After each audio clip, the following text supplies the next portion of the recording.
Hello, welcome to the Lisa Horton Crafts YouTube channel.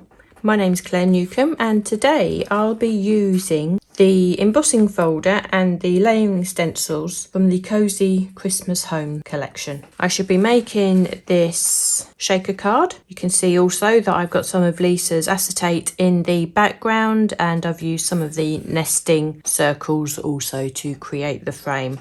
And because I'm using a craft card blank and I'll be making the shaker frame from craft card, I should be stenciling the house in muted tones today. So I should be using these 4 inks from Lisa's range, the Cloud 9 inks. I have tree bark, almond frosting, burnt ochre and woodland moss. So it's a lovely muted, really cozy looking little house. Okay, so this particular set has 9 stencils in it. The 9 stencils mean that you can stencil both houses together, but depending on the project you're doing, you don't have to stencil both houses. If you just want to have the one house in a project like I have here, the stencils are designed perfectly enough for you to just stencil one of the houses. But as you have all the tools and the inks out, then it might make more sense just to have the 2. Then you can cut out the second one that you're not using and you can store that in your envelope there. So stencil number 1, we're laying down the very first base colour for the houses, and I want this to be really pale, so I just want a hint of colour there. So I'm going to use the almond frosting to start with, and it'll be a really pale layer which will enable me to build up the details with bolder colours on top of this.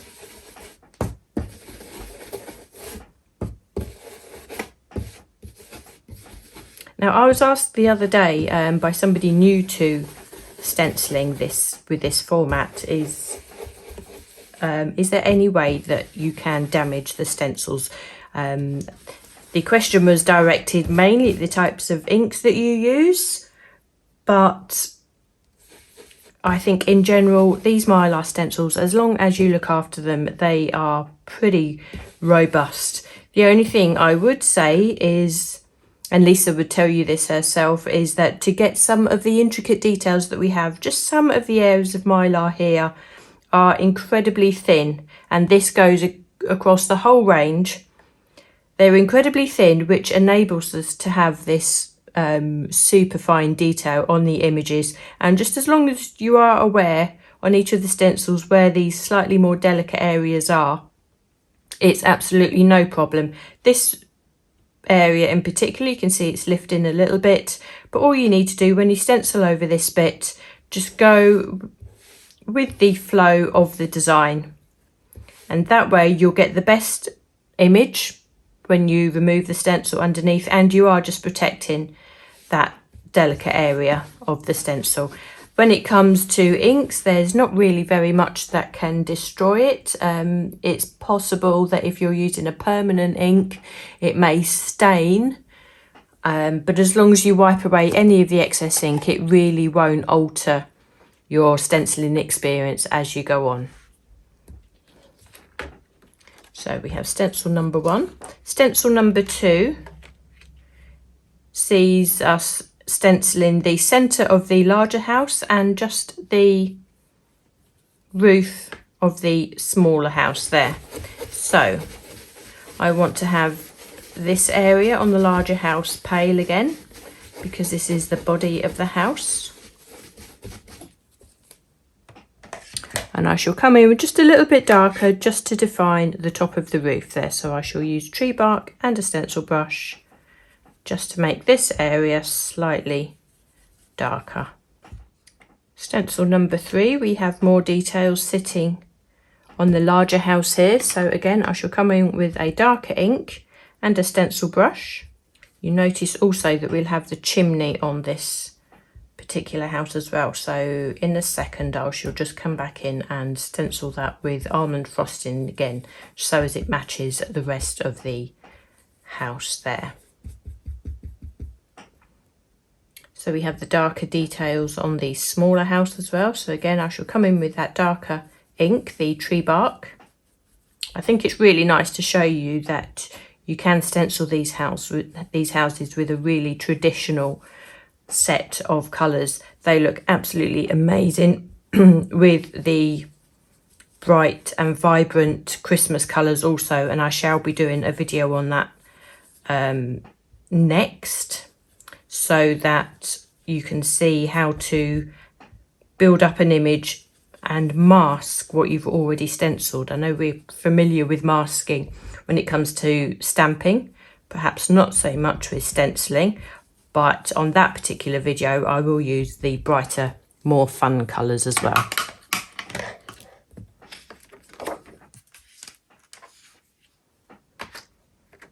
So now we have the roofs of the houses. So I shall use the burnt ochre for this one. So we just change it up a little bit so we have a good mix of the different neutral tones, the different browns. So get a nice blend in there. I'm using the same brush for burnt ochre as I did for the tree bark. Mainly because at this stage I don't have enough stencil brushes to allocate one to each colour. But I found that if you're using similar colours, it doesn't really matter too much. What you can do is just before you swap colours, you might want to just rub off any extra ink onto some copy paper, or equally you can just rub your stencil brush onto a microfiber cloth, which I always keep to hand.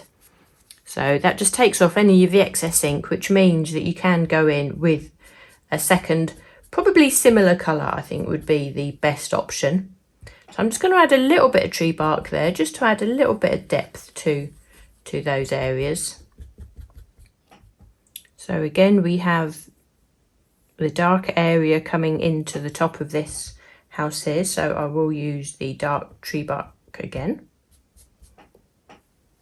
Now you'll see at this stage that we actually have the windows appearing in the houses, and what we want to do at this stage is just to create a really cozy hue from those windows and also from the top windows here. So we want to just come in with a very gentle layer of yellow. So I'll be using the Juicy Pineapple and a small stencil brush, and I'm just going to see what colour I have on the stencil brush already before I add any colour, because in this particular colour scheme I don't want the yellow to really dominate, but obviously we want to get that really cozy glow coming through those windows.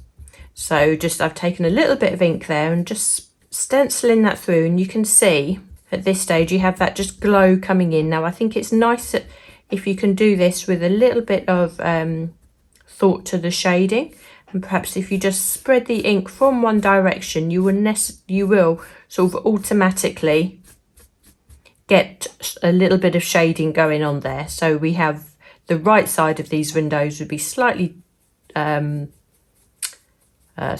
yellow than the left side, and I think that just gives a really nice sort of atmospheric glow to the windows. So I don't want to sort of fill these with a block yellow, not at this particular colour scheme. There are other colour schemes that would be the best option. So I'm just going to do that really gently and add a little bit of yellow at the top there and also through this window. I'm not going to add anything through this aperture, because if you look at the stencil, you actually have a clock sitting there, so you don't need to add anything really through that window. So stencil number 6, and we are introducing the Christmas garlands, and for this I want to use the Woodland moss, so we can add the garland there. We also have the garland on the door, the Christmas tree, the all-important Christmas tree, so we can add our green there, and also the green of the garland on this one. Now the advantage of stenciling both of these at the same time for this particular card, you're going to have your choice of which house you want to put in your shaker card. And whichever one you don't use, you have ready for another project. Okay, so now we're on to stencil number 7.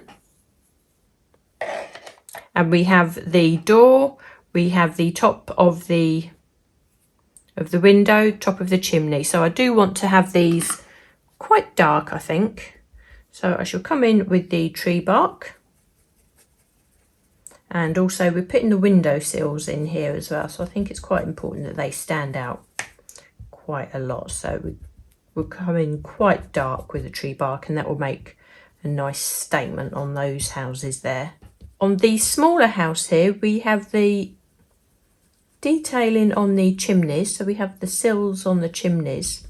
And then we have the option to shade the entire front of the house. So I will continue with the tree bark, but I won't add any more ink. I shall just use the ink that I have on my brush. Now it's entirely up to you. You may want to go darker with this, but I want to keep this relatively light. So the beauty of this is that you'll see how controllable the shading is when you use Lisa's ink. So it's exactly the same colour. We have the dark tree bark on this side, which is very dark, and it real, you know, it's a real statement colour. But by using the remaining ink on the stencil brush and not adding any more, you have a much softer look on this side, and it's really great that you can actually create that tonal effect just by controlling the amount of ink that you have on the brush, and it pulls together a really unified look. So all I'm doing, I did add some extra ink so I can just create this detail at the bottom of the house to be a bit darker, but I really haven't added too much for the rest of that house. So when I pull this stencil away, you can see the advantage of keeping this slightly lighter here, but then you have the dark details on this house, which I think is just perfect. So stencil number 8, and we see a lot of detail coming in, the roofs, and we also have a lot of snow detail. So what you do need to bear in mind is where you're adding your colour at this stage. So I want to create a little bit of shading on the roof of the house. So I've added a bit more tree bark ink to my brush. I'm adding it to the stencil, and I'm just pushing it past those gables. So what I want to do is create this part of the roof with a lot more shading than the outer side. So I am just pushing the ink just past that stencil line there, and I shall do the same on this side. And what you'll see is that creates that dark line there, and that gives that illusion of shadow. So once I'm happy with that, then I can just use the rest of my ink that's left on my brush and just fill in the rest of the roof there, which means that I still keep that dark shadow line there. Now the rest of the detail on this stencil is the snowdrifts. And what is a nice nifty little trick to do, you can either leave that white and then you can go back in and touch that up at a later time with some glitter, with a bit of glue, and you can sprinkle some glitter on. Or if you have the sprinkle of twinkle pens, it might be worth you actually going through the stencil and just adding a little bit of glitter through those apertures.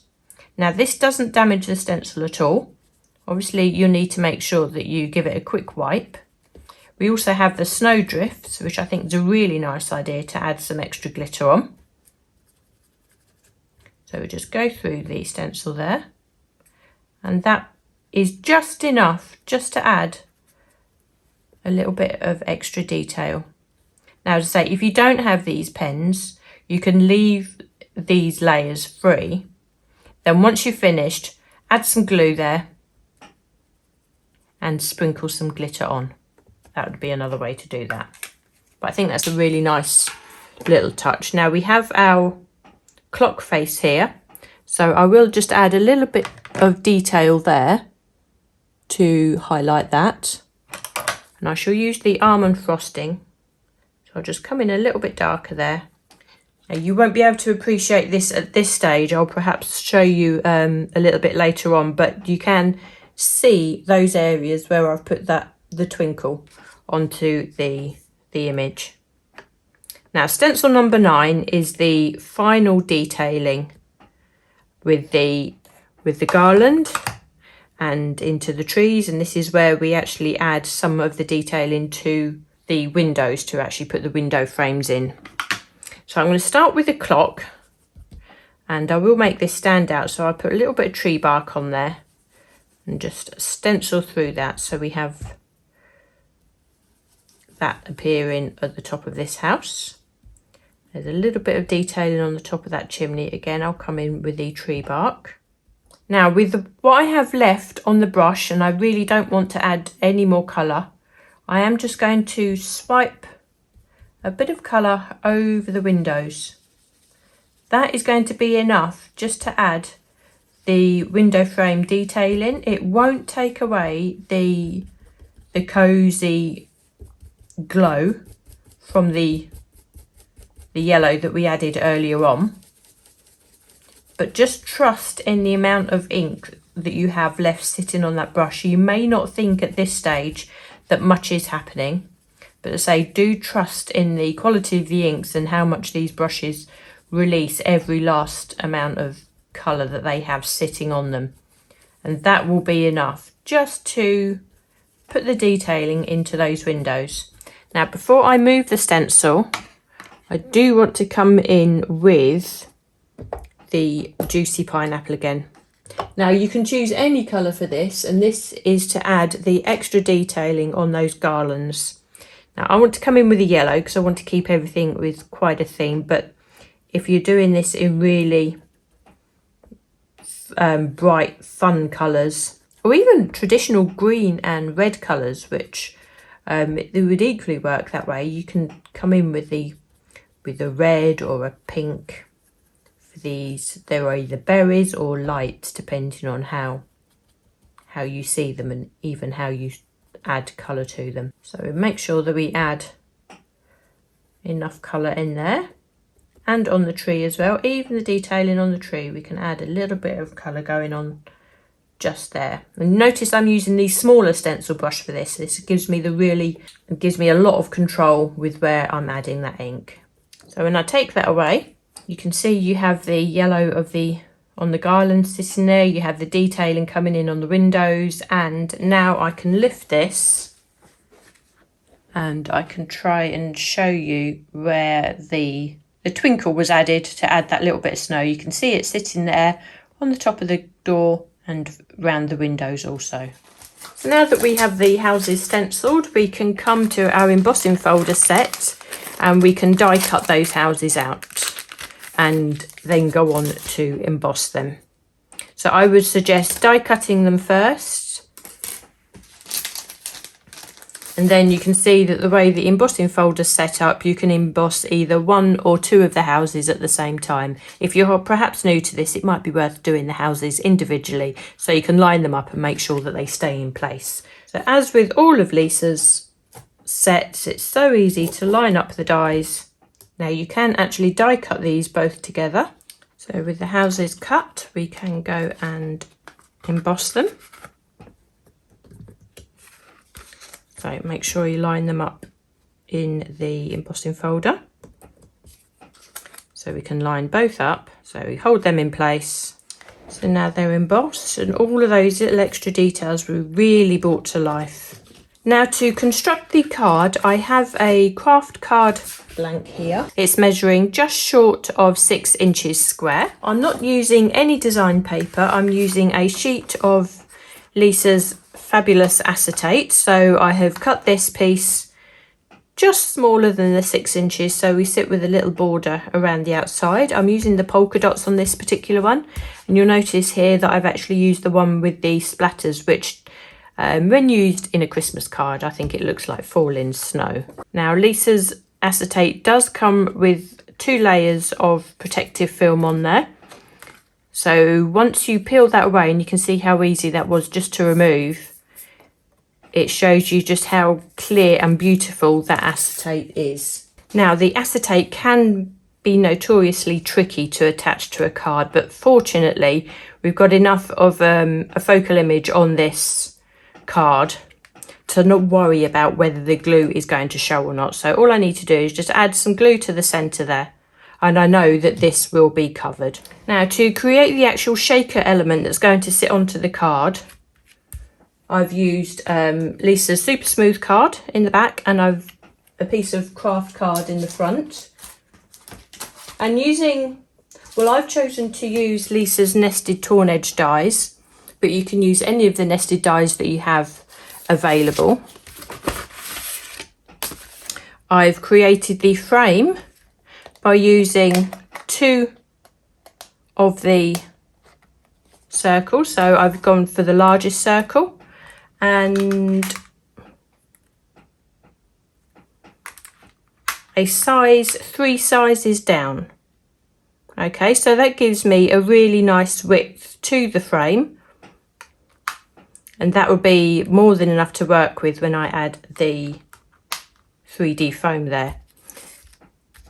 And the white card for the background, I've actually used the largest frame, so they nest together perfectly. I've used Lisa's Super Smooth card in the back here because I want to emboss that, and I know that Lisa's cardstock works so well through her embossing folders. And I want to emboss those houses onto this white layer. Now, it's worth die cutting the circle first and then embossing afterwards, and you can see that that size of nesting circle fits perfectly in the embossing folder there. So I'm just going to centralise and just make sure that the houses are sitting where I want them on the white cardstock, and I'm just going to run that through the embossing machine. So we now have our white cardstock embossed, which in itself looks beautiful, and we have our frame that sits on the front there. Now, I am choosing to use the larger house, and normally I would perhaps 3D that, but because we're creating a shaker card, we don't need to really create any extra dimension in the background here. So I'm just going to glue this flat onto that embossed image, just in the centre of the 2 houses, peeping out from either side. Now we want to prepare the frame. So to start with, you need to create like the lid that will actually keep everything in. So I've taken a piece of Lisa's clear acetate, and I've used the nesting circles again to die cut a piece of acetate. When you run this through the die cutting machine with the die, don't be too alarmed when you hear lots of loud cracking noises. It makes more of a noise die cutting the acetate than it does the cardstock. Obviously depending on the machine that you're using, but don't be alarmed, you're not damaging anything. I think it's the fact that you're just cutting through a different type of material. So I found that with my die cutting machine, I use the Sizzix Big Shot, is that when I die cut this, it die cuts perfectly, and it will die cut perfectly the acetate, but not necessarily go all the way through the protective film. But that really doesn't matter, because as long as you cut the acetate, that's fine. So you can see here that as I'm pulling that away, the acetate has cut perfectly, but not all of the protective film has come away. But that doesn't matter, because you are going to remove the protective film anyway. So that is what you'll be left with. Now, obviously that will depend on the die cutting machine that you're using. You can see that we have our perfect die cut piece of acetate there, which is the same size as this white layer here, and also so we just want to remove that second piece of protective film. It gives us the pristine clear acetate. So now we can attach the frame, the craft frame, to that.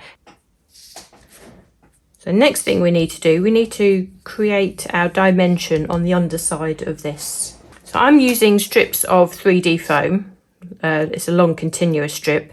It's thin enough for me to be able to manipulate and bend around. So I'm just going to make sure that I gently just feed that around, following the curve of the craft frame. So that makes sure that the 3D foam is actually hidden from view. You can use individual foam strips for this, but you have to make sure that you line them up and really make sure that they butt up really close together, because obviously you don't want to have any of these shaker elements escape. If you're using a slightly thicker foam, you'll still be able to do the same as I've done here. But what I would suggest doing, if you're not finding it all that flexible, is on the outer side of the foam, just put a really small snip. That will just give that foam just a little bit more flexibility to blend. You don't need to snip all the way through. But if you just create little snips all the way along the outside edge of the foam, that will make a wider foam easier to use if you don't have anything this thin. So I've just made sure that when I've snipped the end of that I can really make a very tight seal on the between the two ends of that 3D foam, so we have nothing can escape from there. There's nothing worse than creating a shaker card and then having all the little shaker elements escape when you pick it up, or by the time it reaches the person you're giving it to, all those elements are sitting in the bottom of the envelope and not in the card. Now the shaker elements of this, you can use anything you want, beads, small seed beads, glitter. I'm using Lisa's mermaid tails because I have them sitting there and they're so pretty.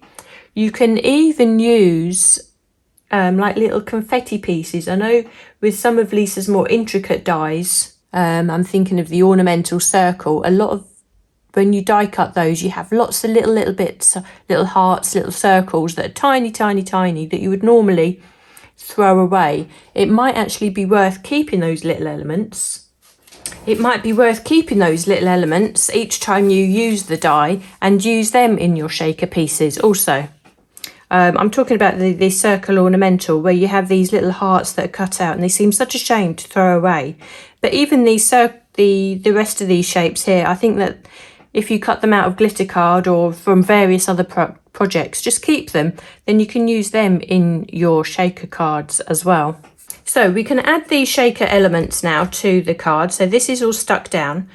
As I say, I'm using Lisa's mermaid tails. I'm using the ice sky, which has the real sort of snow effect to it. And I'm just going to add a little amount of that to the centre of the card there. So I'm not going to add too much because it can spoil and sort of hide your image. So just a little amount right in the very centre, because what you don't want to do is that when you place the lid on this, you don't want to risk any of those shaker elements sitting or getting caught on your 3D foam, because that will again sort of compromise the seal that you're trying to create. So now we're pretty much ready to add the top of the shaker card on there. So because this was a continuous piece of foam, I can just take the backing off and I can layer that over the top and make sure that's really pressed down. If you want to just secure that connection a little bit more, you could have actually added a thin layer of glue just around the top of the 3D foam also. That will just make sure that you've got a really tight film there, but I'm pretty confident with how sticky my 3D foam is. And you can see there that when you move the card now and just distribute these shaker elements, that you've got that sitting on the inside. And I think the joy of the mermaid tails is that a little bit of static will stick them to various parts of the house on the inside, and when the light catches them, it just adds that extra little sparkle without hiding all the stenciling work that you've done. Now I don't think this needs much more than that, because the stenciling and all the images speak to themselves, but obviously if it's a Christmas card, then we will need a sentiment on there. So Lisa's new stickers, the Christmas is Coming self-adhesive stickers, are perfect for this. So I think we'll just put a simple Merry Christmas on the bottom there. And you'll see on this original one, from our home to yours, which I think is an ideal sentiment when you're using these Cosy Christmas houses. So there's our shaker card. So we have another house there that we can add to another project, so we can leave that and put that in our envelope ready for next time. Just one more thing before I go. Along the similar sort of line, I've already stenciled and made another card using very similar colours as to what I've done here. I really like these neutral colours stenciling the house this way, and I just made a slightly different card. Similar concept to what I've created here. Without the shaker element, you could easily make this a shaker element if you were to use a square frame around this, and you'd have a lot larger area to put your shaker elements in. But you'll just notice on this one that I have, because I haven't got the shaker element, I have actually 3D'd the houses onto this. Use both houses, and I've added them to the embossed background. Now the embossed background, you'll notice I've actually got 3 houses there. I just wanted to show you how you create an extended village, I suppose, as it were, with the embossing folder. So as we know, our embossing folder has 2 houses on there, and I've taken myself half a sheet of A4, so it's the same width as an A4 here, and just short of 6 inches, so it fits within the embossing folder. And I've just embossed these first 2 houses. When I put this onto the plates for the embossing folder, I made sure that this trailing edge was not squeezed between the plates, so I had that hanging off the cutting plates or the embossing plates. I made sure that the 2 houses that I wanted to emboss were within the plates here, but this edge was hanging off. So when I take this out, it means you have the 2 beautifully embossed houses, but you have no line here. Okay, what you can then do now is just move your cardstock along. Make sure the bottom of the houses are all lined up. That's easily done. And then you can run this through your embossing machine again. But what you want to make sure that you do is when you lay this on your plates, that this edge of the embossing folder is not squeezed between your plates. What that will make sure that you do is you won't damage the house that's already been embossed there, but enough of the plate or the folder is still on the cutting plate to emboss the rest of the cardstock. So I'm going to run this through my die cutting machine exactly like this. Okay, so this is how it comes off the embossing machine. If I open this up, you can see that we have 4 houses embossed, and this one that you would have thought would have been squashed has not been affected either. So this means that you can actually do or make a larger card. So you can use your 6 or your 5x7 card blanks. You can use an 8x8 card blank, and you actually have a whole row of houses. There's nothing stopping you extending this and carrying this to be as long. Your only limit is to the length of the card that you have. What you can then do, you can cut this down to size to fit on the card blank you have, and it doesn't matter if you cut through a house, because that gives you like the off the page look, which I think is a really nice look. And then you can use your houses, your die cut houses, you can die cut 1, 2, 3, entirely up to you, and actually decoupage those in the front, so that way you can actually start building a village. And I think that's a really nice way to use the embossing folder, particularly for nativity scenes, something like that. So that's how this card was made also. I just wanted to show you that because, as I say, I had a run on actually colouring the houses in this way, which I thought was really pretty. And I just wanted to show you that you can extend your embossing further than just the 2 houses on the embossing folder.